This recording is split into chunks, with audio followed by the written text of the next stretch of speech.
দীর্ঘ 17 বছর পর কারাগার থেকে মুক্তি পেয়ে লুৎফুজ্জামান বাবর তিনি কিন্তু আসলে এই মুহূর্তে জিয়াউর রহমানের মাজারে কিন্তু উপস্থিত হয়েছেন।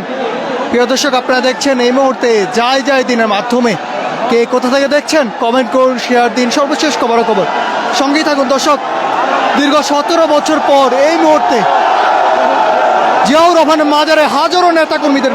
ঢল কিন্তু আসলে দেখা যাচ্ছে এবং তিনি কিন্তু এই মুহূর্তে একেবারে কারাগার থেকে কিন্তু বের হয়ে এই মুহূর্তে তিনি সাবেক স্বরাষ্ট্র প্রতিমন্ত্রী লুৎফুজ্জামান বাবর তিনি মুক্তি পাওয়ার পর কিন্তু আসলে তিনি এই মুহূর্তে জিয়া রহমানের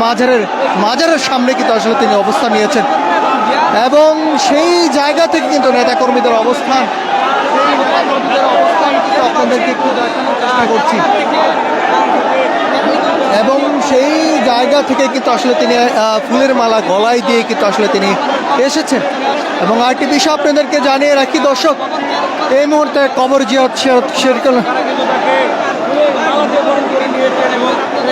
স্টুল প্লেকার্ড নিয়ে RICL TMX যুগের পর যুগ স্থাপনা থাকে মজবুত। নেতাকর্মীরা, সমর্থকরাও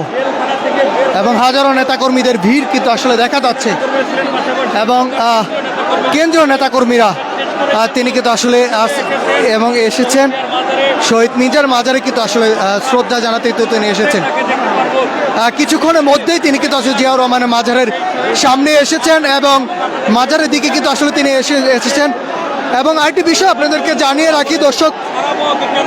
বাবরকে কিন্তু আসলে ছাড়া পাওয়ার পরেই কিন্তু কারাগার থেকে মুক্তি পেয়ে নেতাকর্মীরা কিন্তু একে একে করে কিন্তু আসলে ফুলের মালা গলায় দিয়ে তাকে বরণ করে নিচ্ছেন এবং নেত্রকোনার নেতাকর্মীরা কিন্তু এসেছেন, ঢাকার নেতাকর্মীরা কিন্তু আসলে এসেছেন এবং তাকে একবার দেখার জন্য কিন্তু নেতাকর্মীরা কিন্তু একে একে করে তারা কিন্তু অবস্থান নিয়েছেন। প্রিয় দর্শক, আপনারা দেখছেন যায় দিনের মাধ্যমে এবং রুহুল কবির রিজভী সহ স্থায়ী কমিটি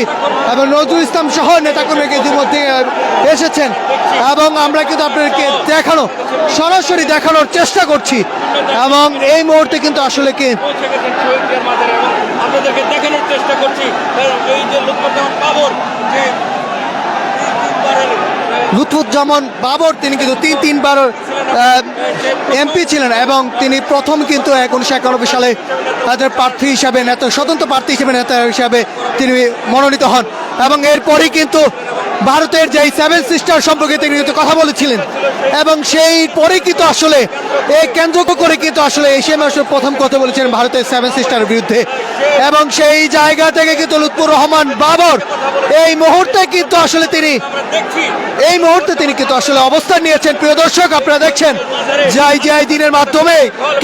হাজারো নেতাকর্মীদের বহর এবং এবং স্থায়ী কমিটির নজরুল বাবর দিকে আসলে এসেছেন এবং হাজারো হাত উঁচিয়ে কিন্তু তিনি জানিয়েছেন সংবর্ধনা তিনি জানিয়েছেন। দীর্ঘ 17 বছর পর তিনি কিন্তু হাজারো নেতাকর্মীর সামনে কিন্তু আসলে এসেছেন এবং তিনি কিন্তু আসলে জানিয়েছেন যে এবং তার যে জারম এবং কারাগার থেকে দীর্ঘ এবং কোলাগুলি করছেন এবং এই দৃশ্য দীর্ঘদিন দেখতে পেলাম এবং সেই জায়গা থেকে তো আপনারা দেখছেন। প্রিয় দর্শক, আপনারা দেখছেন যায় দিনের মাধ্যমে কে কোথা থেকে দেখছেন কমেন্ট করুন, শেয়ার দিন। সর্বশেষ খবর সংবাদ দিকে 17 বছর তিনি কারাবরী করেছেন। 2007 সাল থেকে কিন্তু তাকে 10 অস্ত্র মামলায় কিন্তু তাকে কিন্তু কারাগারে কিন্তু প্রেরণ করা হয় এবং সেই সর্বশেষ তিনি কিন্তু কারাগার থেকে কেন্দ্রীয় কারাগার থেকে মুক্তি পেয়ে তিনি জিয়া রহমানের মাজারে কিন্তু অবস্থান নিয়েছেন এবং হাত উঠিয়ে কিন্তু তিনি জানান দিচ্ছেন এবং সেই জায়গা থেকে কিন্তু আসলে বিএনপি স্থায়ী কমিটির মহাসচিব মির্জা ফখরুল ইসলাম আলমগীর থেকে শুরু করে এবং সমস্ত নেতাকর্মীরা এবং সেই নেতাকর্মীরা কিন্তু অবস্থান কিন্তু জানাচ্ছেন এবং হাত উঁচু করে কিন্তু তারা কিন্তু জানান দিচ্ছেন এবং